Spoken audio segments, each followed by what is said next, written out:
What's going on, everybody? Tarek Fattal here. Another episode of Fattal Factor. We're episode 5, and if you haven't noticed, I've added a small wrinkle to tonight's stream because of your support, because of how awesome you guys have been.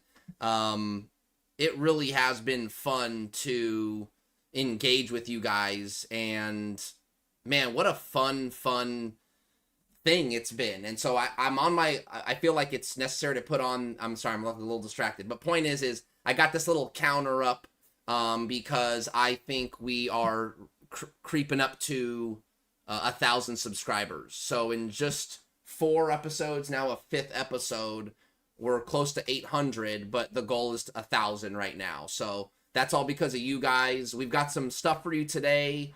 If you haven't followed my coverage through the week, I kind of want to recap what I've been given. A lot of these Bishop Montgomery parents have been in my DMs, sending me stuff.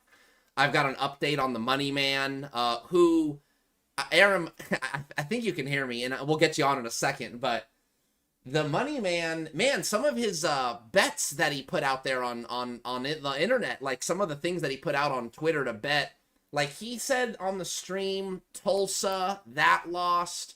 I think he said, he tweeted UVA, Virginia, +3. That didn't go well.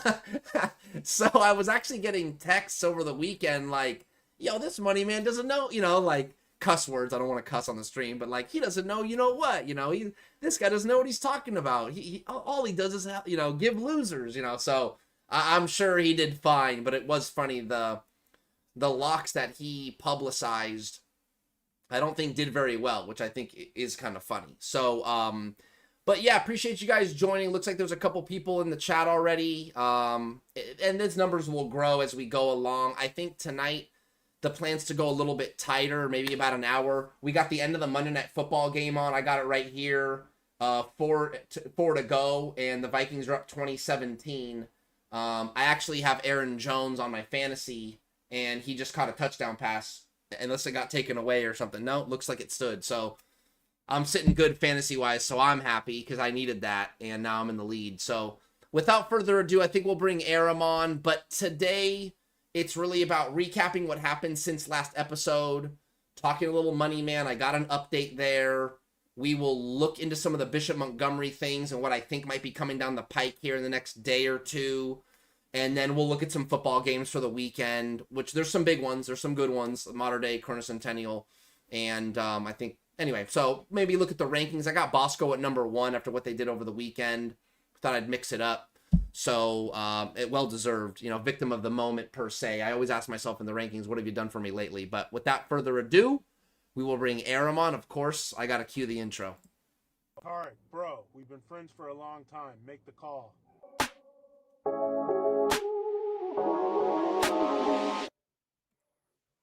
There he is, Mr. Telegian. Aram, can you hear me out there? Yeah, I can hear you. Okay, good. We got good. I see the audio levels. We should be good. I think I'll just start. Initial thoughts. I'm assuming you've been watching this Monday Night Football game. So, what do you got on that front? Yeah, I'm not sure I want to hear you though, Tarek, because your TV or your feed is way ahead of mine. Oh, okay. When you were talking about the Aaron Jones touchdown, I was like, "What's he talking about?" It's like second down. Are you paused? Like, did you pause early? I'm saying, did you pause earlier in the broadcast? No, I just turned it on when I came in. I'm in my office. It's 20-17. Yeah. Aaron Jones. I mean, I'm looking at fantasy right now. He got a 23-yard touchdown reception to take the 20-17 lead. So I don't think that's. Oh, okay. I thought you meant like he scored to go up 27-17. No, 20. Just now. And maybe I misspoke, but yeah, he scored the touchdown to go up 20-17, and the guy wasn't doing anything. He had less than a point going right, and then out of nowhere. Right. He blows up. So I was losing by 9, and now I'm up 94-88 in my fantasy. But we're not on here to talk fantasy. No, but we should be on here to talk though football, because a lot of these shows, Tarek, like you kind of said, are going to be ending as the Monday Night Football game is going to be ending. And what a better way to wrap up your football week than on Fattal Factor in the live chat, sharing your thoughts We all have the games on or the game on in our background. So yeah. Yeah, I'm curious. It's been, just to talk a little more NFL. I think it's interesting, the whole JJ McCarthy thing. I haven't been able to really key in on how well, like, is he playing well? Because to me, I've always thought to myself, what an overrated guy to be picked 10th overall. Oh, there he goes. Oh, there he goes. Yes, there he goes. There he goes. Hey, man, what an athlete. What an athlete. JJ McCarthy, man. Oh. No, bro, he was not playing well for the first 3.5 quarters of this game, but he's really come alive. Okay, good for him. I mean, look, I'm just saying it seemed like an obscure pick when he won the national title with Michigan, and I don't want to, like, I'm sure he had some good games and things like that, but for the most part, ground and pound, play defense. Mason Graham, the defensive lineman for that went to Servite, was all the rage, and JJ McCarthy just didn't seem to have a lot of responsibility at quarterback. So for him to go in the 10th overall, and then he's coming off an ACL, so I'm like, man, the Vikings are really rolling the dice and letting Darnold go. But hey, man, nothing like a week one, what looks to be a victory now. He's looking good in this fourth quarter. Yeah, I can't believe the Bears blew this, man.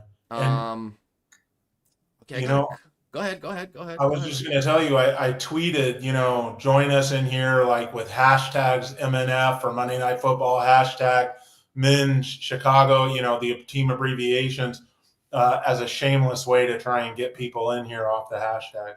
So maybe we'll get some out-of-towners here. I'm actually, what's funny? I need to just tweet. I didn't even tweet out that we're live.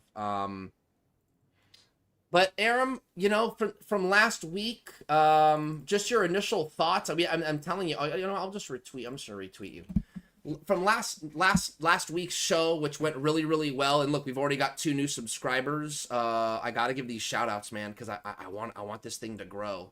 So Carlos Chico, thanks for the sub, brother. Thank you for the sub. I just think to myself, what an interesting week I had. I got a lot of phone calls. I actually did some interviews. We saw the story of the Money Man get picked up locally from different network cake. I mean, I know Spectrum did something. Nikki K, shout out Nikki K. She did a really good job. Beto Duran on ESPN Radio 710. Shouted out the show. And hey, this is what happened.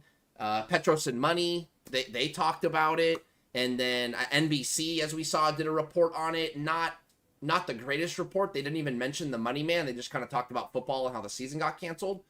But given our cute little channel, just in the little slice of corner in the world, we caused quite the storm. And from the coaches I've been talking to that have been around a long time, Aram, they think a story like this could be talked about 20, 30 years ago. Or excuse me, from now, 20, 30 years from now, because I think it's one of those things where we all know it's going on, but for someone to come forward and really tell it like it is and how it goes down and how much money he's spending on high school football, I don't think we've ever seen it. No, I don't think we have either. And yeah, the ramifications, that it could have in terms of rules and, just the fallout that could change the way things are done. Definitely, it could be talked about for a very, very long time. It was eye-opening for me. I had not really thought of before this the prospect of there being some wealthy donor that was doing whatever he could to get, a high school football program to be, championship caliber. We all know that goes on in college, but I thought, that's kind of a different thing. Sure. And clearly it's not. So, and then for the Money Man himself to say, like, you think I'm the only one? Modern Day's got 5 of me. That's pretty scary, man. And I just, I really wonder, what it must be like to have that kind of money where you're just you're just throwing it at something to have a high school football winner. College, I could understand a little bit better, but a high school winner, I don't get it. Yeah, I think. Yeah, I mean, he talked about his motivations, and for those that didn't get the chance to see it or even look at it, you go on my YouTube channel, hit the live page, and you'll see last week's episode. I clipped 10 what I thought were some of the better clips of the whole, the interview's about an hour and a half, but I clipped 10 sound bites that are a minute or less. And I put that on YouTube. It's on Instagram. That Instagram post actually has more than 500,000 views. So it's getting picked up pretty good. I think thinking about anytime you weave money into something, especially high school sports, it's going to pick up a little traction. And so the interesting part about that is then Milliken got hit with some ineligible players. Now Olu might be in hot water about, from what I understand, a transfer that's an SOP played in JV games, but dressed for varsity games and didn't play. That could be a violation. So Olu could be in some hot water. There could be some other schools, just stay tuned. There could be some other schools in hot water with ineligible players that might be forfeiting some games here in the next week or two. There seems to be a cracking down by the CIF, and I'm starting to think that the football community is appreciating it, or are they just enjoying the drama unfold? Which one is it? It could be both, bro. I've been hearing, buzz too about other things that are happening. You have Eric Sondheimer tweeting out there that CIF isn't messing around anymore. They're putting their foot down, so to speak. Which I think a lot of people quite honestly like to see. Yes. Because they feel like things have gotten out of control recently. So, and that may be coming from Mike West, Tarek. My understanding is, and the vibe I'm getting, with these things about visits to schools, is that he is very serious about this particular issue, and he's being very hands-on, and it's clearly a priority to him, which is a good thing. Yeah, I think that, and that's what's been interesting is, for those that don't know, and I could probably show a couple of them, Brett has been, it's no secret. You just go onto his Twitter, and I think since he's been on the show, he's now got a verified Twitter account. I don't know if you noticed that, Aram, did you notice that? No, I didn't know he was verified, but No, he wasn't, but now he is. Right. I'm saying that's like a new wrinkle. Yeah. Let me throw his, give me 1 second here. I'm going to make sure you can see it too. So chat, hang with me here for a second. This should just be able to go right over the top. I wonder how many followers he has now. That'll be interesting to see. Hold on. Let me close this out and then put this up. Stand by. Okay, there's that. And then let me make sure you can see it. Stand by here. Properties. Settings. Okay, Aram, you should be able to see what I'm looking at now. Okay, so when was our last show? So September 1st was our last show. Okay. Oh, see, he might have tweeted. Okay, so September 3rd. Aaron, what'd you think of this? So September 3rd, he tweets out a manifest and of a charter, and it says, "This is for Bosco coaches. You still don't know me. I got more." And I read that as things started to unfold, people came out the woodwork. I don't know who this guy is, so on and so forth. And he's basically saying, yeah, right. And he's taking a screenshot of what looks to be a private jet with some St. John Bosco coaches and affiliates per se on this. And so I thought to myself, wait a minute, this guy, if people are starting to say that they're unassociated with them or don't know him or whatever, there's clearly like the guy's almost out for blood. Like he wants to burn it all down. Yeah. And how's that feel if you were one of his, people that took handouts? Like I said this on last week's show, Tarek, at the very top. There's a lot of people that are very nervous right now, hoping that he doesn't mention their name. And Right. After the show, he started, dropping names. Not good. I don't know, man. It's kind of like turning the lights on in the strip club, or having a log of the whorehouse, but that said, I'm astonished how many DMs I've gotten saying, "Hey, tell the money man, our XYZ program needs jerseys or this and that." I'm like, you get a hold of him yourself. Um, Bro, it looks like Chicago is about to get a little closer here around the Yeah, 2 in I'm the seeing morning. Caleb. They're reviewing if he stepped out or if the ball crossed first. Let's see. I think he's out first, but Out. Yeah, they're going to be on the 1 inch line there. he Yeah. So finishes in this an is another insane. tweet that he put out. This is him on a private jet on the way to maybe like I don't know. I'm assuming Vegas or somewhere. Maybe I want maybe on the East Coast somewhere. But again, enjoying a piece of what look like. I don't know if you want to call it famous, but a little bit of limelight, a little bit of pizzazz, for now. And so I think he's been basking in it a little bit and enjoying it. And so he's calling people out. He's tweeting videos of, money and private jets, which is quite interesting. Here's the manifest tweet. For those that didn't see it, I didn't put it up. I didn't transition it. But anyway, so this is a screenshot of a manifest of a private jet, and there's St. John Bosco names on it. And he literally says, "This is for Bosco coaches. You still don't know me. I got more." And I think that's just kind of like a warning shot.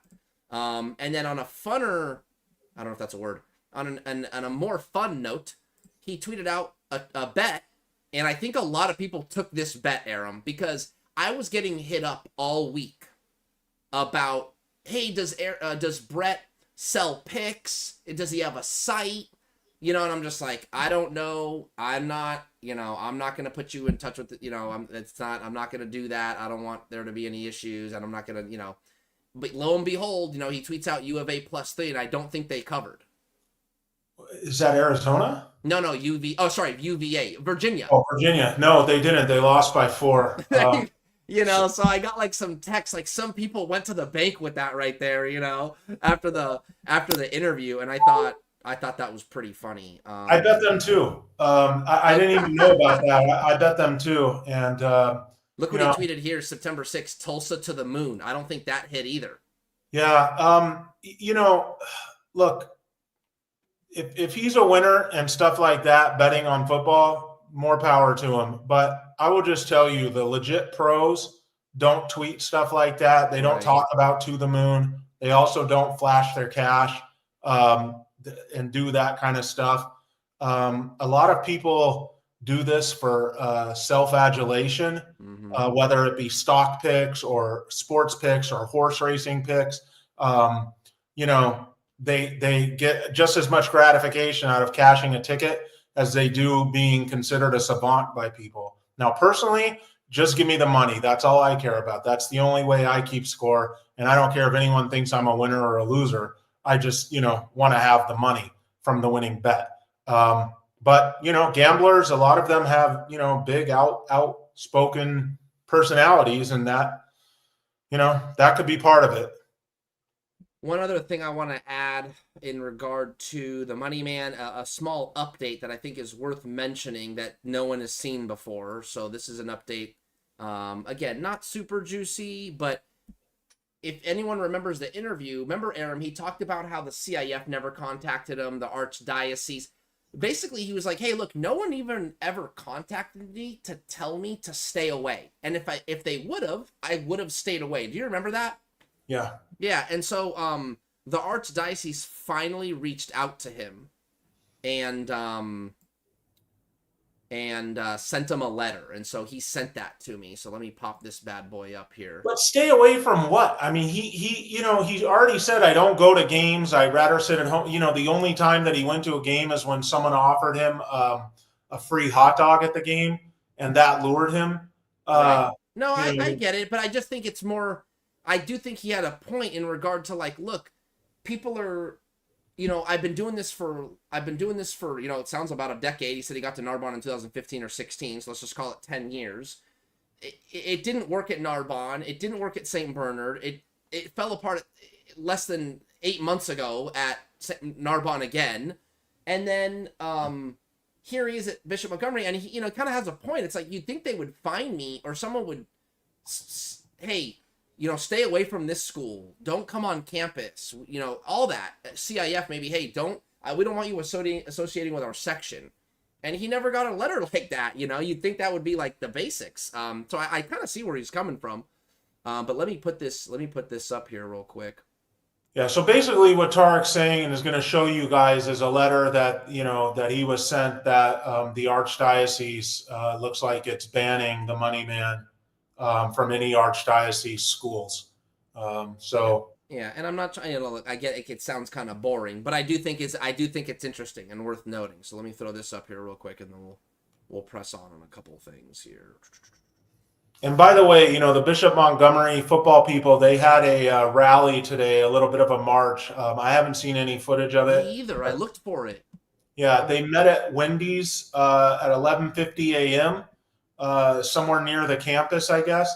And they had a march or a protest, basically trying to get the kids cleared because there is, and understandably so, a feeling out there that the kids are innocent victims in adult misbehavior here. So here's the letter, and it's from Archdiocese of Los Angeles, Federal Express. Obviously, I blanked out his address, to be nice.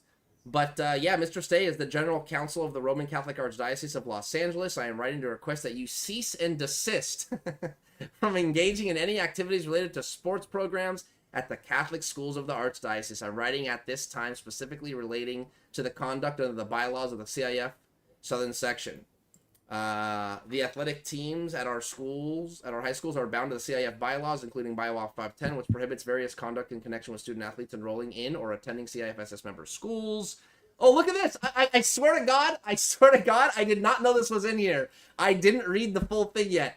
I am aware that you have acknowledged engaging in Bylaw 510 prohibited activities in the Fattal Factor September 1st podcast. Oh, wow. Wow. I'm not kidding. That is... Oh, they mentioned this again.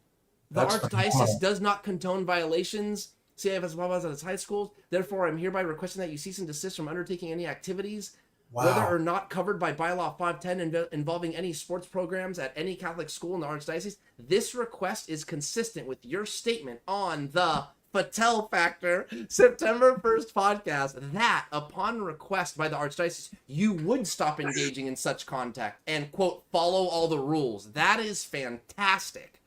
Oh, that's funny, man. I trust that this letter will be sufficient for you to cease all proscribed activities. Please note, yada, yada, yada, Margaret Graff of General Counsel at the Archdiocese.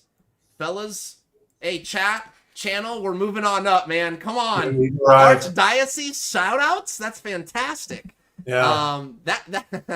Anyway, look, I think though it may seem small, it's almost like Brett's just been saying, look, if someone tells me to stop, I'll stop. Well, here it is. So, Brett, there you go. And obviously he already knows. He sent that to me. But I do think that's worth an update that this guy, really can't go to any Catholic schools. And a lot of the big-time powers in high school football here in the Southland are part of the Archdiocese because they're private Catholic schools, like a lot of the schools in the Trinity League, for example. So anyway, I thought that was worth mentioning. Aram, your thoughts? We've arrived, man. Though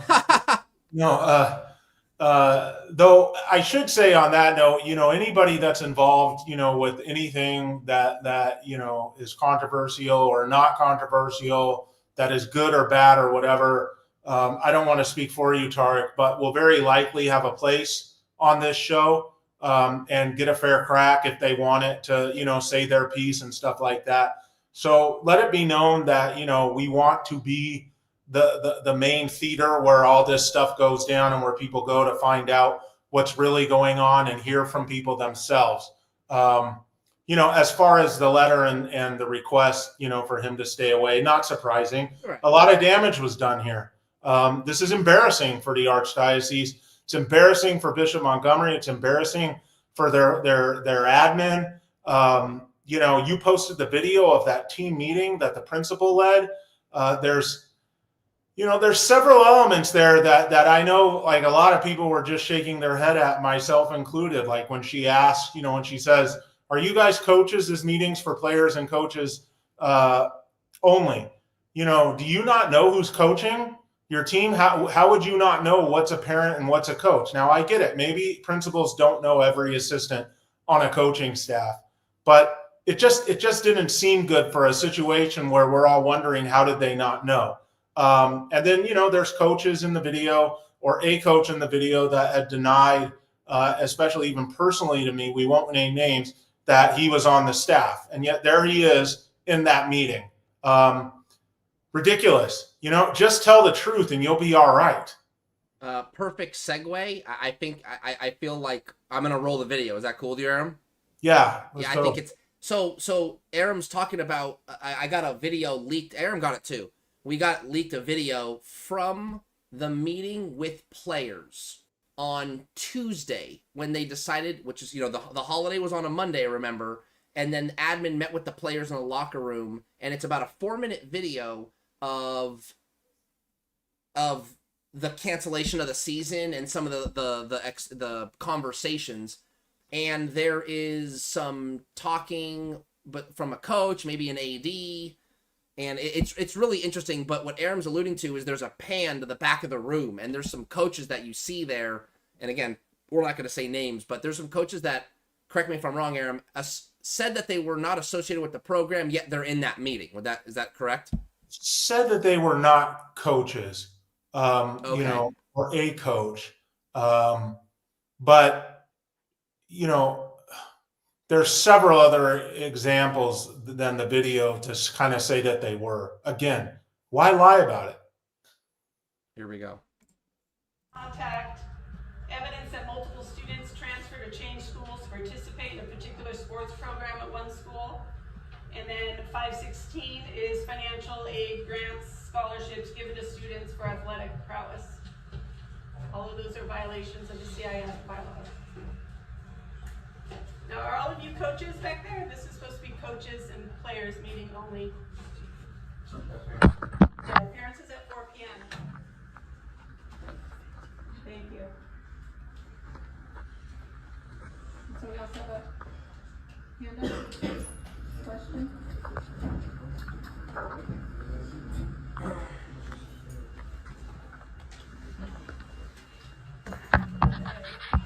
I know that Coach Michael will be trying to determine who will be available for JV and how that will be going. Do we have any update on this week's game? Yeah, so look, as of right now, I saw an email just a few minutes ago that said the JV is still on schedule to play on Thursday. So they will resume practice immediately. Okay, everybody that is eligible MLA to continue will report out with the JV squad moving forward. Okay. I just want to say one thing for you guys. Again, I don't want you guys to hang your heads because it was the adults that let you down. Yes. All right. You guys are getting punished, but it was the adults that let you guys down. So every single kid on varsity is playing on the JV? Unless you're a senior. Yeah. If you are not a senior, you are welcome to play on JV. We are looking into. What about the 5 people that was being eligible? They can't play on the JV team or? I know what you're saying. Let me double check that. Until there's some additional clarification by CIF, they've deemed them ineligible. Now, who knows where they could come back as the investigation unfolds, additional information. Obviously, I think most people in this room know a lot of information blew up last night. And some of that might be true, some of that is not true. So don't believe information from unreliable, untrusted sources. But believe me, at the heart of everything that is being done is the care and the opportunities for all of you students who are athletes. So don't mistake that some bad apples have ruined the barrel for a lot of it. But that doesn't mean that's the end of your lives and that's not the end of your careers if you guys are willing to work for it.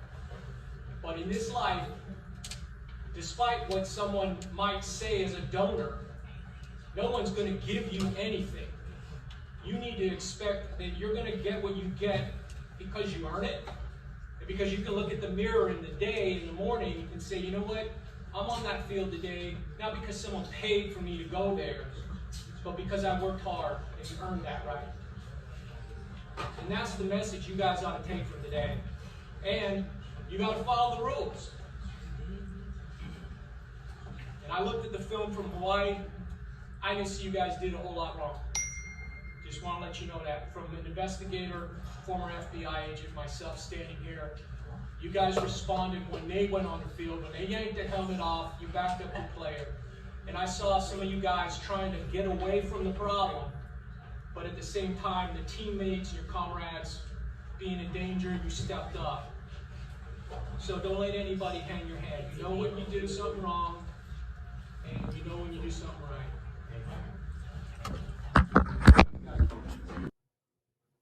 Well, that was the video inside the meeting when the players were told that you don't hear about the cancellation, but that's the principal. The lady is the principal saying, hey, these were the bylaws that were broken. One coach talks about JV, and then another gentleman who I think I recognize the voice, but I don't know for sure, so I'm not going to say a name.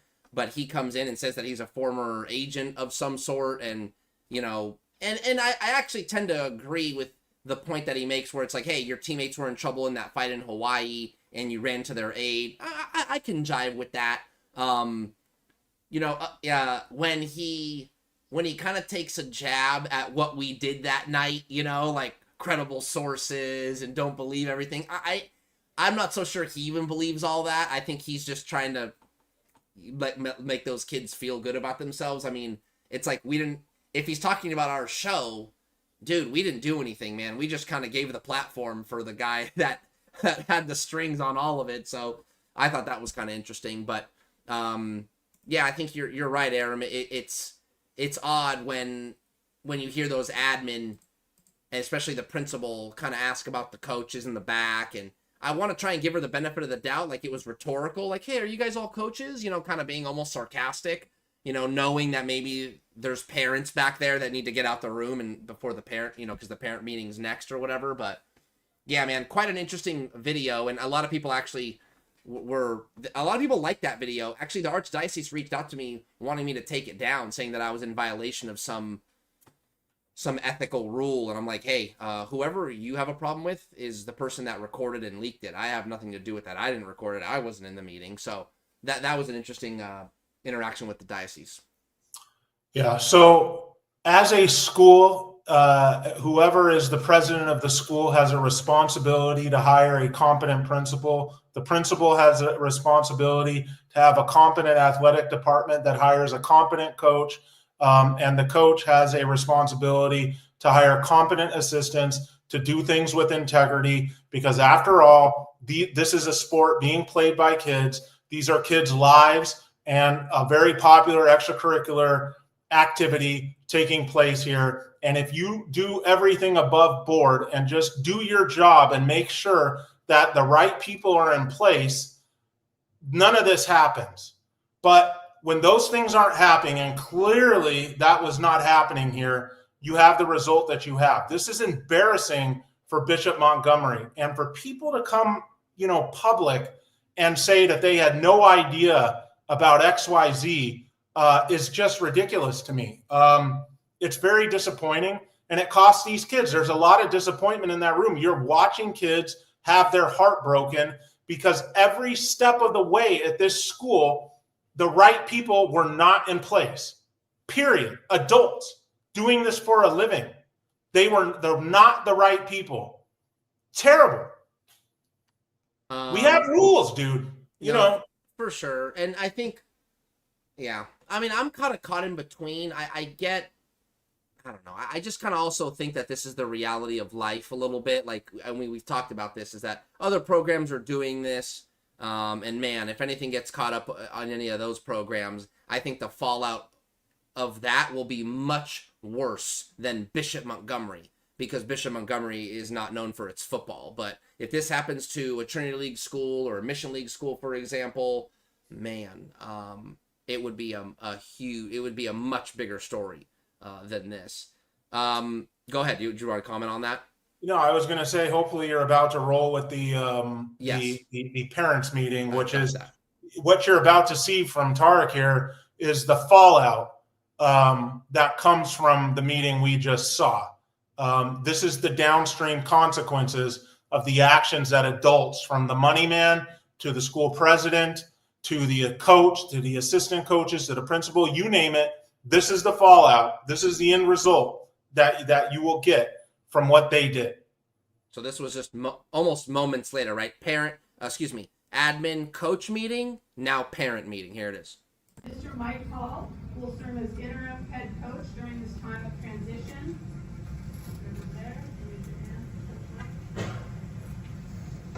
We cannot comment, or actually there may be further changes for our varsity football program as needed, since this is still an ongoing investigation, and we cannot comment further on personnel related matters. We recognize the gravity of the situation, and we are deeply sorry for the lapses and oversight that resulted in violations of the CIF regulations. We are instituting corrective actions aimed at ensuring compliance and preventing such issues in the future. We'd like to assure you that we remain committed to providing the best possible academic and athletic experiences for all our students at Bishop Montgomery. We'll be working with CIF and the Department of Catholic Schools to remedy any issues so that our varsity football program can take part in the 2026 season. Again, we apologize for the impact these actions have had on students and families, our community, the Camino del Rey League, the CIF 7th section, its member schools, and the Archdiocese of Los Angeles. Bishop Montgomery is committed to working actively with the CIF and Catholic Athletic Association to restore trust in our school and our program.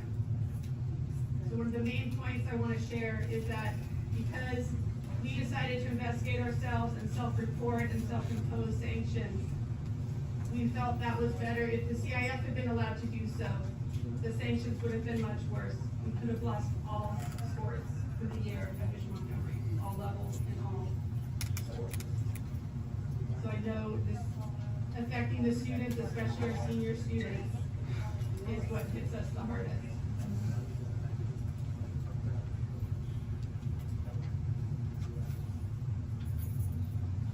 I'm trying to be a little calm here, but if I may have a moment, I'm absolutely livid because Bishop dropped the ball. You guys did not communicate with us parents about anything. We were left in the dark. We continued to ask questions. Nothing was ever answered. No one spoke to us. No one even spoke to our kids. We were noticing that there were issues prior to Hawaii, and nothing was being said. We're in Hawaii. Those boys are fighting their butts off. They didn't get any recognition for what they went through. Instead, they got beat up on in social media. No one here from Bishop took up for them. No one. And they're still not taking up for them. My son has been a student here since 9th grade. He has played football since then. He's played varsity since 10th grade.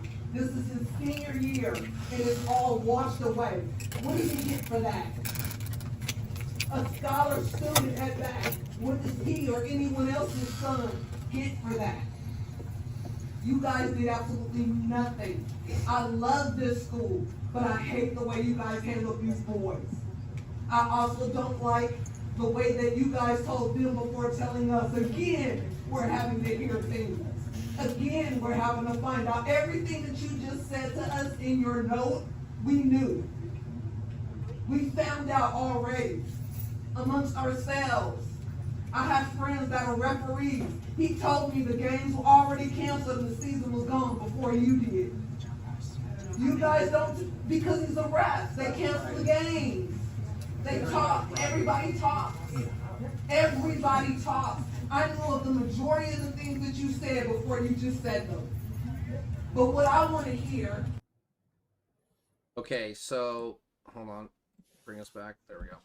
So that's a pretty charged, emotional parent. Man, saying her piece to the administration, don't you think, Aram? I mean, I think that's really good man, I got that. Someone sent that to me, and I thought, man, I got to post that. Yeah, you can hear the heartbreak in her voice, and it's not going to go away because you're going to see a lot of other kids, and your kids are going to see a lot of other kids. Well, let me put it this way. Instead of going to a game on Friday, instead of playing in a game Friday night, you're going to be going to a game, someone else's game, some other school's game. And, again, that's wrong. Bishop Montgomery should still be D11 or D12 playing South El Monte and having a good time on Friday night with what they have. I see Chris 4 in here, and guys, we're a steady 130 live in here, so thanks for those that have subscribed. Coach Wood, Angel Edwards, thanks for the sub. I got one more in here. Coach Wood, Angel Edwards, and just want to make sure I give these people a little love here. And Phil Wilson, thanks for subscribing to the channel. 4 more, and we get to 800 here, so spread the word, help your brother out. Road to 1,000. That being said, Chris 4's in here, and he actually, he picked up on something that I also picked up on. Coach 4 and I think we kind of think similarly, because he goes, he said, that's a lie. All sports, ? CIF wouldn't ban all sports from playing for the sins of one sport. Now, she says in there, the principal goes, we did our own internal investigation, because if the CIF would have done it and found more or what have you, they could have stopped all sports, all levels. And I thought, okay, that is like fear-mongering, right? That's like, there's no way. So I called the CIF office and said, hey, I wanted to give a heads up. I said, hey, I've got this leak and I'm going to post it. This is what the principal says. And I was told by the CIF, and I said, that can't be true, can it? Can you guys really, just shut down all sports, all levels? And the answer I got was actually yes. Isn't that crazy? The CIF has the power to do that. Now, it's never been done before, I don't think. And it very, very unlikely will ever happen. But I was told that if the CIF feels like a school cannot police its own athletic department or get things back on track or whatever, it can't handle its own, the CIF will step in and shut it all down. And I thought that was crazy, but it is possible. And I was told it is in the blue book somewhere that the CIF can't exercise that option to just come in and go, you know what, you guys are horrible at this. This is not good. It's flying off the rails. It's this, it's that. You know what? Everyone's done. I don't think it would ever happen, but I was told that is possible. So the principal wasn't quote unquote lying, because I guess it's in the blue book. Yeah, and by the way, Christopher Garcia, I only mentioned South El Monte because that's a local example of a team that Bishop Montgomery played last season in a competitive game. So yeah, and then so then just to kind of start to talk, kind of wrap things up on this and kind of end the rehashing is, where are we now? Okay, so now I will tell you this: the Bishop Montgomery internal investigation ended Thursday, from what I was told. And I think there was a lot of families at Bishop Montgomery football families are waiting to hear what is the next step. What are we allowed to do? What are we not allowed to do? Do we all have to just play JV? Can we transfer with no penalty? Do we transfer and we have to sit out? Whatever the case may be. Do we have to move? And so they're all waiting for the CIF's direction. And I think they were all hoping it would come on Friday afternoon, and it didn't. I think they were all hoping that it might have come today, Monday, and it didn't. So I'd imagine it's got to come soon, because these families want direction. And that's where part of that march came and the rally today. I think that they're trying to strong arm the CIF in whatever way they feel is, whatever they feel like it'll do to get an answer. And so you have families that are waiting. I was told, I don't know if it's true, but I was told that if someone transfers before the ruling, that they might be ineligible. So basically they're stuck waiting for the CIF and a couple other things from Bishop Montgomery is what I'm told. I hope you see your text messages, Tarek. Okay. That's funny. I'm sorry. And if you want to say what was texted you and by who, that's up to you. No. I just want your reaction on what's going on. You know, just what's next for Bishop Montgomery. These families are waiting. I can speculate what I think's going to happen. Do you have an idea what might happen? No, not at all. Not at all. I do hope though that the kids get some portion of their season back, even the ones that were SOP'd or you know, whatever. You know, I just hope they get their season back somewhere. And this is all just, you know, a rough lesson learned. Yeah. But I do have thoughts. If you're ready, it's kind of about this. If you're ready to move on, Let's do it. Somewhat about thinking about the state of the southern section in high school football in Southern California, and you know, I think this is a good moment in time for everybody. You know, everybody in here, everyone that watches this. You know, if you're a SoCal high school football fan, to think about what is the state of the southern section right now. What is the state of high school football in SoCal? And I don't really like what I see when I do it, Tarek. You know, I think that right now what we're seeing is the gap is growing wider between the haves and the have-nots. Not a good thing. I think we're also seeing a layer kind of intrude into the game, and it's causing now a lot of problems, a lot of interruption, a lot of distraction, a lot of destruction. Bishop Montgomery being the latest example, and this layer is the one that is kind of, you know, pushing for people to wildly transfer, to play the sport for other reasons than, you know, trying to better yourself as a player, than having fun. Having fun really honestly should be the top reason that we play this. And if you get a scholarship out of that, and if you win a championship out of that, great. But we seem to be having an element that's come into the game now that's pushing kids and their parents, sadly, which is really making things happen, in another direction than what it's supposed to, than what it's supposed to be. And I just don't like what's happening right now. You have teams and guys that are out there making moves, and then you have ones that are trying to make moves that are just not as good as them, just not as good at it. And then you have, you know, the ones that would if they could. And then the fourth element or fourth layer that you have are the ones that are just not going to do that at all and will just accept playing with what comes their way. And wherever that takes them, it takes them. But the vast majority of the athletes here in SoCal and everywhere really are not next level type guys. So, you know, the goal should be to have fun, go out there, create memories with because those are the things I don't care where the game takes you. Even if you go on to become an all-pro and win a Super Bowl, you're going to have these great memories of high school. And if you stop at this level, if this is it for you, you're going to have those same memories as the guy that went to the Super Bowl. I've talked to countless NFL players, Tarek, that I've had the chance to interview, and ask them if I remember Jason David specifically. He won a Super Bowl with the Colts, played at Washington State, won a Super Bowl with the Colts. He told me, like, the forefront of his football memories is all the high school stuff, all the high school stuff, playing out there with your day ones, being with your boys. And unfortunately, that's just, it doesn't seem to be the thing right now. And we need to get back to that. So I don't like where we're at, you know, as a football community right now. Yeah, I wonder if some of that is also, and not to combat you, but I do think that's it. I think what you're talking about is the experience for most high school football players in the southern section for 85% of those schools, 85% of the membership.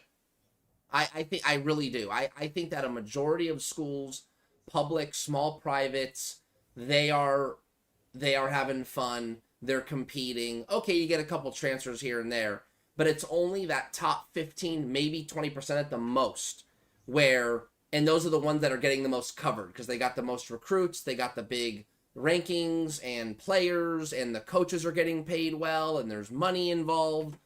And so I don't know if we'll ever see purity at highest level of high school football ever again? We have 2 schools. We lost him. No. Hold on. Oh no, he's not back. Wait, no, maybe he is. Wait, no, maybe he's not. Aram, are you back? Hold on. Stand by, son. Stand by. I don't think it's me. Hold on, brother. Okay, here we go. I got you back. Are you there? Yeah. Okay. You dropped for a second. Did we roll the intro again? No. So Come on, dude. I on my side it looked like you dropped, but you're back. Go ahead. I said, I don't know if you heard what I said. I said I don't think we'll ever see purity at the highest level of high school football anymore. And it sounded like you were going to make a comment. Yeah, we just, we have 1 or 2 teams that are dominating, the very top of this. And you have to understand, for every guy that Mater Dei gets, for every transfer that goes to like a Trinity League school, there's a school below them that loses probably what would have been a star player for them. And had that star player stayed, there might be a school below that gets another guy that would have been a star, but now he goes up to the school that lost the kid to Mater Dei, or pick your Trinity League school, or pick a public school. Even there's public schools, that are trying to do this as well. And so it has a trickle down effect. Now, had everyone I know there always are going to be private schools. We're not, going to change that. That's a good thing.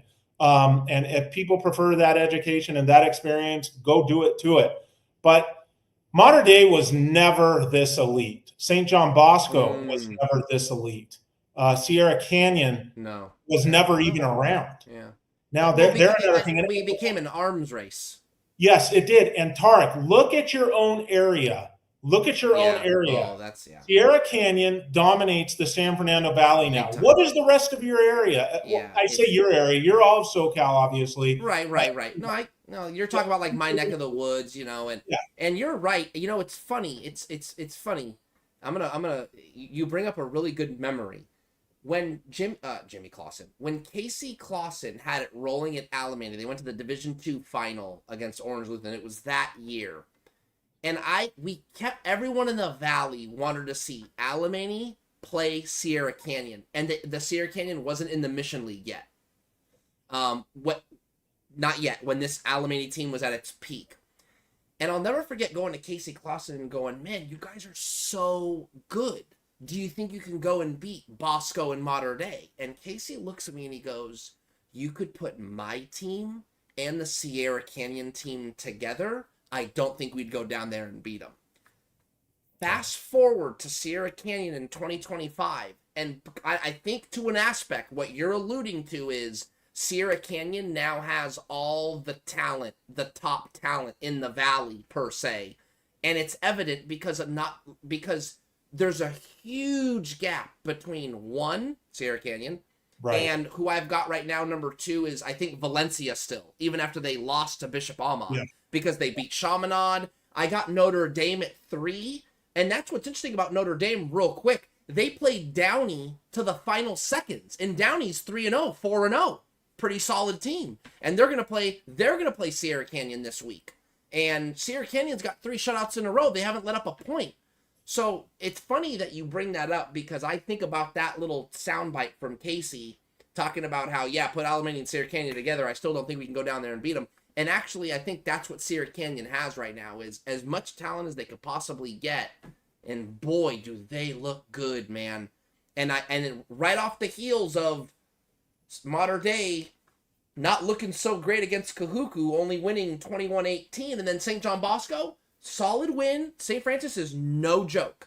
But, one score a game. So could this be the year that Bosco and Mater Dei are maybe somewhat a little more mortal, and Sierra Canyon can knock one of them off, or let alone maybe knock 2 of them off? And last that, and I know I'm going long here, that's what it's going to take to knock off one of these guys. Not 1 miracle, but 2 miracles. That's how much domination is going on with Bosco and Mater Dei, because, and here's the kicker, you don't necessarily have to do both miracles. So you need to either knock off Bosco, then Mater Dei, or vice versa to win the whole kit and caboodle, or you knock off one and someone else knocks off the other. And somehow you find a way to win the Division I championship by only having to play one because you got a little help. But it's going to take two miracles, whether it be both by your team or help from another, for someone else to win the Division I championship. But this is an example, though, of the growing gap between the haves and the have-nots. Tarek's area, San Fernando Valley, and I say area by where he lives. Obviously, he covers all of SoCal, but the area where he lives, the area, where he previously solely covered for the LA Daily News, is now so dominated by Oaks Christian that by Sierra Canyon, You got it. that the drop from Sierra Canyon to the next best team, it's scary. It is. And that happened in Orange County with Mater Dei, the way they lay over that entire county now. And I get it. There's always been haves and have-nots in the San Gabriel Valley. When Bishop Amat was rolling back, late 80s, early mid 90s, the gap between Bishop Amat and the next best SGV team was scary. I get that, but you're now seeing this dynamic take place on a whole regional level. For somebody to be that good, that means 10, 20 have to be even worse. Yeah, no, I agree. And that's where high school football out here at the highest level can get a little boring. I think the stat is from 2015 from the fall of 2015 to the fall of 2024. Only one other school not named Bosco and Mater Dei has gotten to the Division I final, and it was Servite in 2021, 2022. And that was Fafita, Tetero McMillan, Mason Graham, right? And Mason Graham, thank you. And the coach was Troy Thomas. And it was like, this team was awesome. They knocked off Bosco and then just got boat raced in the final, I believe, by Mater Dei. So it takes two. It takes two miracles, man. And maybe, just maybe, we see it this year. And that's what I was trying to get at. It gets boring because you kind of always know what the outcome's going to be. And the same storyline is projected every single year. Who is going to be the team that knocks off one of them or maybe both of them? And it just seems early on, maybe it's Sierra Canyon. Someone's mentioning Mission Viejo just shellacking Folsom. And I don't know how much stock I put in that, because these Northern California teams just aren't as good, man. And that's why I tweeted, and I think I mentioned it. I don't know if I mentioned it last week, but man, the mental health of high school football is teetering, because I tell you what, if Mission Viejo, what they did to Folsom, this tells you that no one from Northern California is going to challenge a Southern California team in that Open Division State Championship. So you might as well chalk that one up for the South already. But anyway, that's a story for a different day. Aram, I'm trying to think. Crossed 800, by the way. Yes, 800. Thank you for the subs. Woo, 800. Okay, Jaquin, Moore, thank you for the sub. And Olsen Dudes, thanks for the sub. And I always have to be careful about saying these names because I feel like someone might be playing a trick on me and I might say something inappropriate. Guys, thank you for the subs. Thank you for watching. We're having a steady flow tonight. Thanks for joining. I think, Aram, I'm trying to think if there's anything else we need to touch on before maybe we just look at some of these games this week and then call it a night. I would just say we don't need to touch on it, but my final point is that I will say an unintended good consequence of this is it's made Division II and even Division III quite sexy from the word go. So that's fun. Division II and Division III are actually funner to kind of think about than Division I. But yeah, no, we got big games this week, Tarek, just like we do every week. Let's see here. Let's throw it up. Stand by. I'm going a little lazy here. This is a shout out to Max Preps. Here we go. I'm just looking at the scoreboard. Let me see. Hold on, Aaron. Let me pop it up for you because I don't think you can see it. Give me a second here so you can take a look at what we're looking at here. Okay, you should see the Max Preps window now. Yeah. Or yep. No? Okay. Yep. Look, I think we'll just start with the big one. I mean, there's no hiding it. Where is it here? It's Modern Day. Here it is. Modern Day and Centennial. Man, these guys play just about every year. This is a rematch of the Division I semifinal. Hassan Longstreet was, the quarterback last year, and now it's Dominic Catalano. So, yeah, I think look, I don't know how much there is to dissect. Centennial has had a good game, a bad game, an okay game, where Modern Day started strong, was on the road, and beat St. Francis, if I'm not mistaken, and then came back home and had a weird game against Kahuku. When you They beat St. Thomas Aquinas. The metallic sneakers. There we go. So they beat St. Thomas Aquinas, not St. Francis, and they only won 26-23. Now, St. Thomas Aquinas is a national power, so that's probably a really quality win, even on the road. But then to only beat Kahuku by 3, so they're 2-0 by a combined 6 points. Very unlike Modern Day, don't you think? Yeah, it gives you the impression that again, that kind of what I said on our first show, that they may be more vulnerable than usual. But last week was weird, Tarek. I mean, it was really weird all over SoCal. The results, I don't know if it was, just so much, people thought they were settling into, certain thoughts and beliefs. I mean, I'm talking all the way from media to fans, all the way down to players and coaches.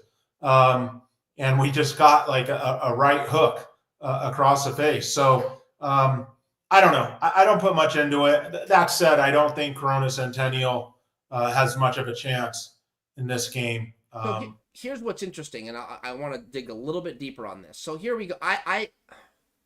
What's interesting about this game is we know Centennial is a good football program. You'd agree? I mean, it's always up there. They always get better. Matt Logan does a good job. Here's the kicker. What if that game's close, Aaron? What does that tell us? That maybe the notion that Modern Day is vulnerable this year, I would agree with that. It has some legs. Yeah. It would further solidify maybe that they are beatable.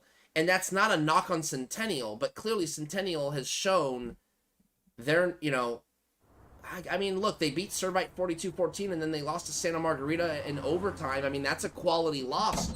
So I think Centennial's good. So anyway, that's an interesting game. Obviously, I'm gonna pick Modern Day. That game is on the road. It's in Corona. I don't know, man. I think you just kind of have to pick Modern Day. But there's a part of me, my heart wants Centennial to win, just so there's fun storylines and parody at the top. Yeah, I agree.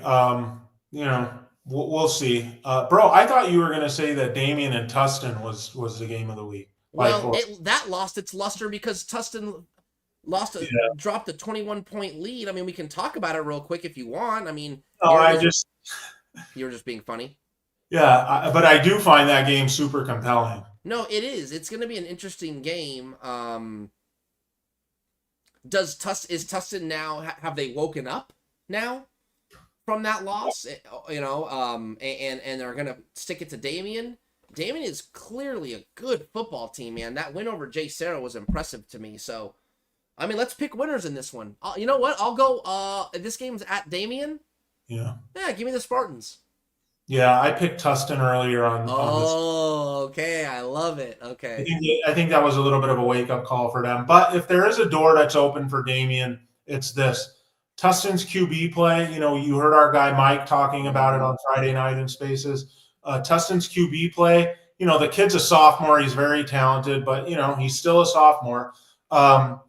If it is inconsistent, then that's a little bit of an issue. If they can't run the ball, which I'm not really sure for all the talent that they have, that they're that filthy elite at running back.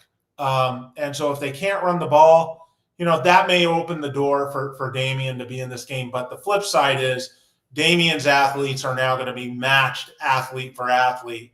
And that's pretty scary. But, great game. Very fun. Next one I've got here that I think is interesting, just given off what happened last week, is Sarah Gardena versus Orange Lutheran. Sarah Gardena gets stunned by Los Alamitos, I think like 41-21 or something like that, like a 3-touchdown game, something like that. And then Orange Lutheran goes on the road. They play Basha in Arizona, which is a really like one of the top teams in Arizona. And they were down 24-0, came back, made it 24-24, and Basha ended up winning, I think, 30-24 or 31-24. So these are two teams coming off a loss, and I tell you what, neither of them want to go 2-2 and have a 2-game losing streak. So something about the way Orange Lutheran's been winning its games or playing, I'm gonna pick Sarah in this game. I think Sarah's. I'm going. The reason why you picked Tustin is why I'm picking Sarah. I think there is a little bit of a wake up there, although I am worried about Orange Lutheran's size up front. So that could be a little bit of a challenge. But I'll go Sarah. I'll go Scott Altenberg. Yeah, I'm taking Olu here. Of the two losses, I think Olu's was to a better quality opponent. So yeah, give me Olu. Okay. I mean, I don't know if it's much of a pick'em type game. Sierra Canyon Downey. I'll just mention it. I don't think the game will be close, although Sierra Canyon does have to go to Downey. And obviously Downey's got Arizona commit Oscar Rios. So I think what we could see is the first time Sierra Canyon gets scored on, but I don't think they're going to lose. Yeah, I don't either. It's going to be interesting, to see Downey's skill players try and do their thing against that Sierra Canyon secondary, which, they're elite. They're on the same level as Mater Dei's secondary and St. John Bosco. So, little bit of culture shock coming for Downey. I don't see. I mean, there's another game. I mean, Bro, Sarah, Mission Viejo and Lincoln. You like that one?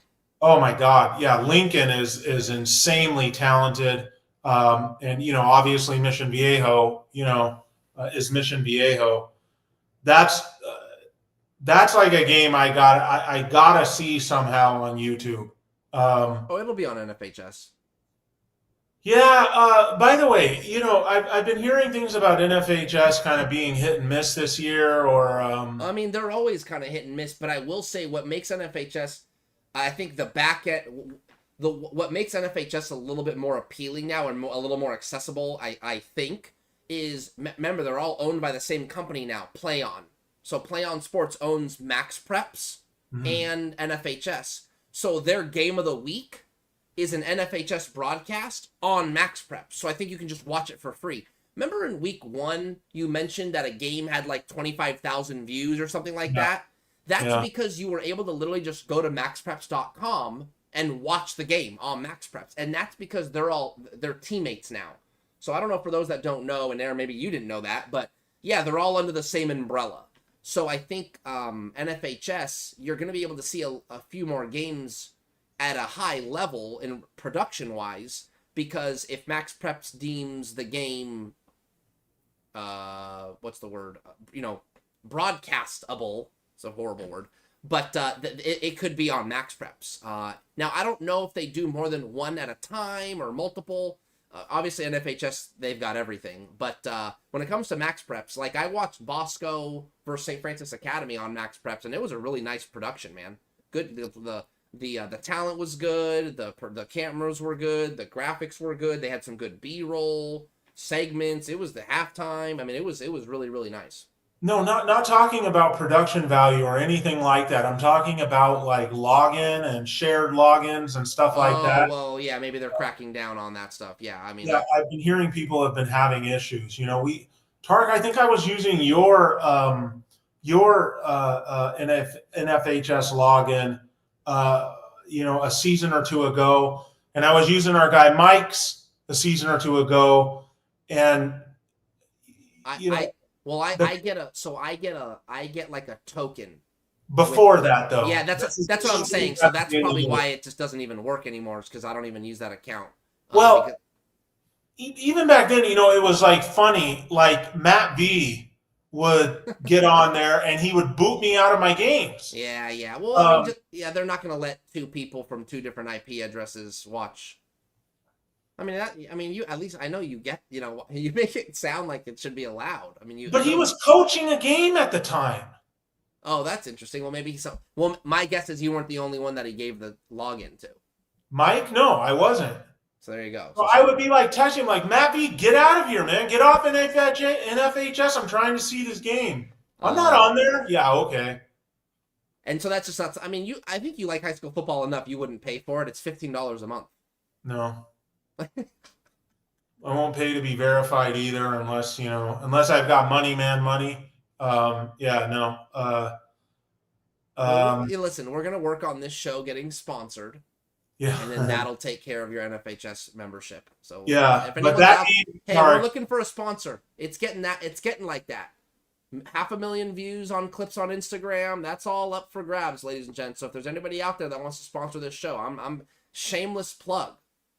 Shameless but admirable. No, shameless but admirable. If anybody wants to sponsor this show, you know where to find me.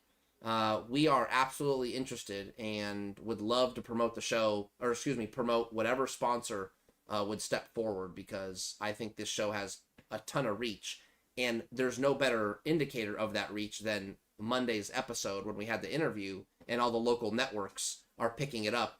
For gosh sakes, ladies and gentlemen, what's a better sponsor pitch deck than simply just showing that the Archdiocese says Fattal Factor in cease and desist letters? I mean, come on. We're everywhere.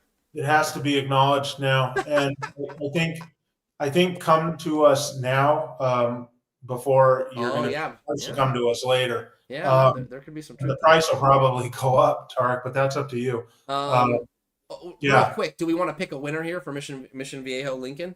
I'm going Lincoln, man. Wow. They're pretty phenomenal. Okay, I'm gonna go Mission Viejo. Yeah, quite a great game. And Orange County, another thing about the show, we're coming for you. I specifically am coming for you. So we want Orange County presence on here more and more. So just be forewarned. Everyone who thinks that the Money Man should just sponsor our show and then just do picks. It's not a bad idea. It's not a bad idea, but I don't think I can do it, man. You could go the sports book route, like like the sports books, the offshore ones, do that. I don't know if they pay straight up or if they just pay you. You think we can get sponsored by an offshore betting book? I don't know, man. We're a high school sports show. I don't want to piss anybody off. But you could also be sponsored, though, even though it's not legal in the state, so that might be the deal killer. But I see a lot of the football betting podcasts that I listen to are sponsored by DraftKings or FanDuel. Yeah, that's different. I would be open to that. That's legit. That's you download the app, you're good to go. This is our own channel. We're not tied to anybody, CIF, city, anything like that. We can. This has got my name on it. I could take any sponsorship. I think even if an offshore book wanted to sponsor this, it'd probably be a little sketchy, but I could probably do it. Of course, if the Money Man wanted to sponsor the show, I could take his money if he was so inclined. And I actually think he is, but I don't know if I feel comfortable doing that. So it's just going to be a little bit of a no for me. Now, Aram, on the other hand, could go just spin off.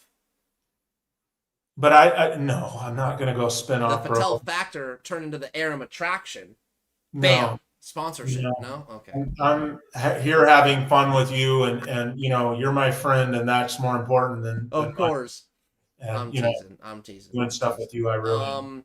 Yeah, man, I'm gonna go Mission Viejo in this one. So I got Mater Dei, I got Mission Viejo, I got Damien, and I got Sarah. You've got Mater Dei, Lincoln, Orange Lutheran, and Tustin. So we actually have some opposites here, and that'll be fun to see unfold. But Aaron, I'm just trying to think of anything else we need to touch on here. I think we can keep this thing nice and tight. Hour and 10 minutes, hour and 15 minutes here. Any final thoughts? No, I really don't, but I wanted to thank everyone that was in here and just urge you to tell a friend about the show to come on. Wrapping up Monday Night Football, the Vikings won 27-24 after being down 17-6 in the fourth quarter. I don't think I've ever seen a weekend, an opening I was going to say any NFL weekend like this with the crazy comebacks. I mean, it was ballistic. I still can't even get over what happened with the Ravens last night. So pretty wild stuff. And that you opened, Tarek, the show talking about sports betting and stuff and football betting. That may be a reason why, I love it. Okay. It's one of my biggest passions, football betting, and one of my biggest interests. But I also kind of realize, like we talked about on Spaces, can't really win. You can have big years, you can have big weeks, you can have big months, but long term, you're probably not going to win. So keep that in perspective and do it to where you're having fun and you still feel it. And that is like my advice to everyone. And if you do that, when these crazy finishes happen and you get rocked, it's not a household ruining financial calamity. So yeah, that's my advice to people. I'm just looking at the chat and seeing if there's any questions we might want to address just before we head on out of here. Thank you, Charleston, for the comments tonight, Charleston Blue. Yeah, by the way, our boy Rory, showed me a breakfast burrito place. Oh, yeah, it's in Chatsworth out here. It's okay. Yeah, it's out here in the valley, but it is something I'm gonna have to review because it's a truck and I think I could actually walk to it. It's very close. He told me the streets and I didn't have the heart to tell him, like, bro, I don't know what Lassen is. Yeah. It's okay. It's all good. I think he thinks I live out in porn country with you guys. Oh my gosh. Yeah, no, I don't. That's horrible. But if the breakfast burrito's good, bro, I will come out there. Yeah, no, that's we don't need you out here, man. Thanks. Clearly, you don't like that's tough. You called the San Fernando Valley corn country? No, porn country. Oh, porn. Yeah, no, okay. I see. I thought you said corn country, like we were in the boonies. No, bro. Yes, there is. If for those that don't know, Chatsworth, California, porn industry is the porn capital of the world. I know that sounds really stupid and gross, but it's true. It's not gross. Yeah, but I'm gonna just glide right over that. It's all after dark. But it is true. Yeah, that's on Friday nights at midnight. So everyone that's interested in that kind of conversation, Spaces Friday nights. Let's see. Is this every Monday night? Charleston Blue, thanks for joining me. And yes, every Monday night, 8:00, Aram and I come on, and we always talk about, what would be like current events in high school football, high school sports. Obviously, the Bishop Montgomery drama has been something we've been talking about and hammering home. I mean, look, there's no question. We unleashed the hounds on that story, and so it's still unfolding. We'll see what happens with that program and that school. Someone's asking me, can you talk about Newbury Park's fall off this year? Yeah. Yeah, I don't know. I wouldn't call it necessarily like a fall off. I would say that they're probably not as good as they were last year for obvious reasons. They had Shane Rosenthal, who was an absolute monster. You're literally talking about one of high school football's best wide receivers in California ever. One of them. I mean, I believe he finished his high school career the all-time receptions leader and is top 5 in other major categories. UCLA, please play him, Tarek. Yeah, exactly. Give him a chance. Is another topic. Yes. 0-2, lost to UNLV that they were down big in. This is with Sunseri now in as the offensive coordinator. That was going to supposedly, make things better. And the huge pickup of Nico. Nico has been a letdown. How does that move look now? The whole holdout for more money at Tennessee, and then that whole falling out, and you leave and you come to UCLA, and we're 0-2 against UNLV. I'll tell you this much. Yeah, man, that is. Deshaun. I'm gonna give a little. I won't say names. I got a message today from a young man who is on the UCLA beat football. And I think he's trying to do a feature on a young man in the program that went to Palmdale High School. Okay? And I don't know the athlete. But the young journalist reached out to me because I've been covering the area for a decade. Hey man, and the coach is no longer there. It's a gentleman that's no longer the coach at Palmdale. So hear me out. This young man goes, "Hey Tarek, can you help me? I'm looking for the old Palmdale coach's football number." And I'm going, "Why?" "Sure, I'll help you. What's up?" And he tells me, "I'm doing a story on a player, but I can't get that close to the player. Foster is still inhibiting us from getting from media availabilities and access. So I would have just asked the player, hey, can you have your old coach's number so I could get some more info on this story? But he can't talk to the player. So I got a guy asking me for an old high school coach's number that I can help him so he can write a story because Deshaun Foster still won't give access to the UCLA football players, man, for the journalists that want to write stories about these kids.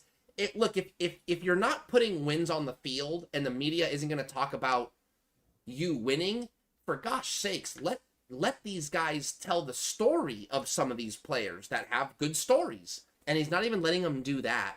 I looked up, and maybe you might know this better than I looked up Deshaun Foster's buyout. I think before December of this year, it's like $7 million. Here's my question for you, because I really don't know. Is that a high number for college football coaching buyouts? I feel like it's not. No, yeah, it's a low number, isn't it? Yes. No. Next year it drops to $5 million. So yeah. I don't know, man. He keeps losing like DeBoer's buyout at Alabama. That's huge money. What is it? I think Brock, our buddy Brock, was saying like $70 million. Oh my God! They got that no problem. Okay, but and then like the reason like Lincoln Riley's buyout's probably big too. Has to be bigger for sure. Yeah, bigger. Yeah.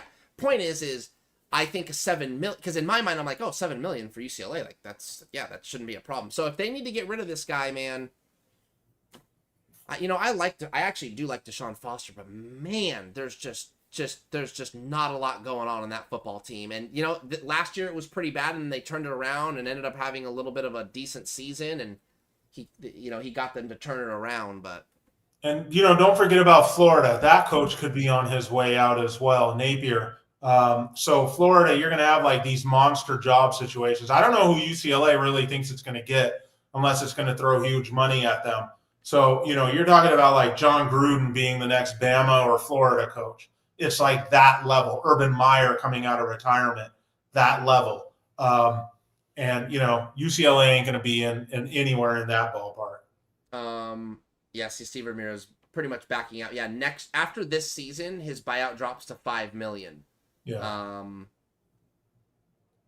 Daryl Trujillo is saying that Lincoln Riley's buyout is anywhere between 80 and 90 million. Holy cow, man. Yeah, he ain't going anywhere anytime soon. Yeah. Yeah, very, very interesting. And yeah, Chris Garcia, Anthony Woods, Palmdale, it could be him. It could be him. It could be him. So anyway, yeah, man, tough times at UCLA. I do like Deshaun Foster, and I'm kind of rooting for him, but I think, who's also really nervous is Martin Jarmond. Isn't that the AD's name? Is that his name? Is it Anthony or Martin? I don't know. Maybe it is Jarmond, but yeah. Because that's another thing too. I'm thinking when Chip Kelly left, man, maybe the shortlist for the job wasn't that good. Wasn't Chip Kelly's beef that they wouldn't pay like good money for assistants? Like he didn't have a lot of money. I think it is Martin Jarmond. But that guy didn't. That guy didn't want to recruit either. I mean, there were all those rumors about he never got on the freeways in LA to go watch Friday Night Football and recruit and stuff like that. Chip Kelly. So whatever. Look. The fact is like right now at Florida and Alabama and other places, they're beside themselves.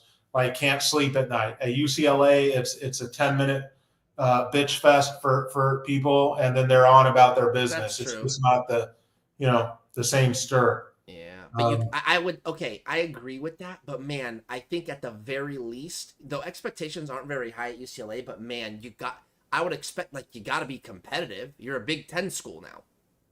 Right? I mean, that brings in more money for sure. That's the standard. Couple more subscribers and then we'll get out of here. Scott Maxwell, thanks for the sub. Ryan Rodriguez, thanks for the sub. Anthony Kelly, thanks for the sub. The Nautic 27, thanks for the sub. So, guys, we're getting up to we got up to 800. I think we got about 20 subs just in this show alone. So really appreciate it. A road to 1,000 is on. And I think that basically does it, Aram. We got a big week of high school football coming up.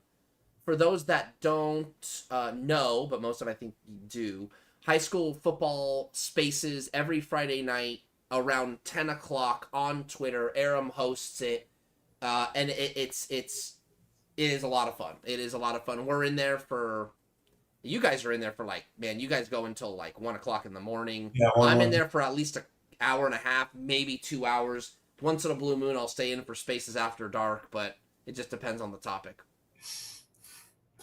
Yeah. I have a good topic this week, so yeah. Spaces. You want to tease it?